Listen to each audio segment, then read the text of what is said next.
So my first exposure to what's happening currently with Israel-Palestine was in my undergraduate studies. My university professor walked into our course that was about foreign governments, specifically on the Middle East, and he walked into our classroom and he said, "Who supports the state of Israel?" And all of us, being good evangelical Christian kids at this conservative evangelical university, we raised our hands, and then he followed up and he said, "Well, why?" And all of us kind of put our hands down and we realized, yeah, maybe we don't understand the reasons why our foreign policy or theology is focused so heavily with the state of Israel. So I went on my own kind of self-excursion. I came and I lived in the Holy Land for 2 months at a time and continued to do so to the point where now I live here. My organization that I'm currently with now, we bring young adults from the States and we expose them to just local life in both Israel-Palestine for them to understand more of what's happening from a local perspective instead of what media is propagating or things that we've heard roundabout ways, you know? And so this is kind of our journey, is to expose and educate people to the realities on the ground of human life and interaction and how we as kingdom citizens and followers of Jesus can be active. There was a time when I knew everything about Israel and Palestine, or so I thought. I had read a lot on my own, and I hadn't realized until I came here how much of that was completely one-sided. The fact that I had thought I understood the situation so well without ever even taking the time to listen to Palestinian voices or hear Palestinian people speak or even consider what they might have to add to the conversation, I think is a very telling fact, pointing to how much the Palestinian voice has been marginalized from the conversation about Israel and Palestine in the West.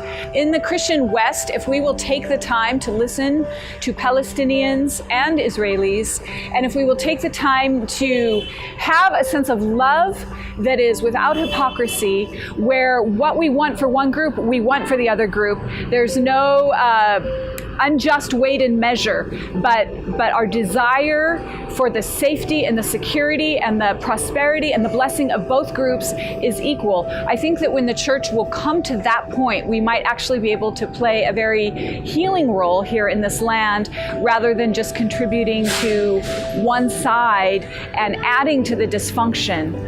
I'm a Jewish follower of Jesus. I was raised in a Messianic home and in a larger Messianic community.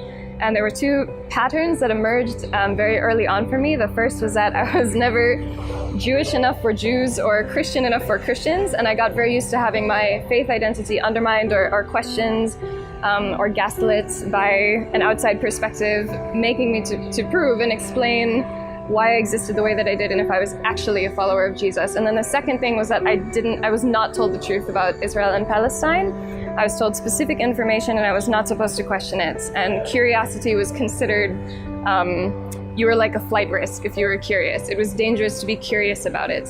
So as I came to understand some of the truth of the situation, I remember I was just so angry as not just reading about the instances of injustice, but feeling like I had been conned into believing that acknowledging the trauma of an entire community of people was somehow delegitimizing to my entire heritage and identity and faith identity, allegiance to scripture, but none of that was true. My comfort zone is a necessary casualty of understanding this other side, but my heritage and my faith identity were not on the altar of empathy there. In fact, they were further liberated that under the mercy of God, we were suddenly all on the same plane and there has to be room for all of us. I accepted an internship with Musalaha, which is a reconciliation organization here, and I live in Beit Jala now, a Messianic Jew living in Beit Jala, which really just opened the range of friendships I was able to nurture and instances I was able to witness without, perspectives on the ground without the lens of media.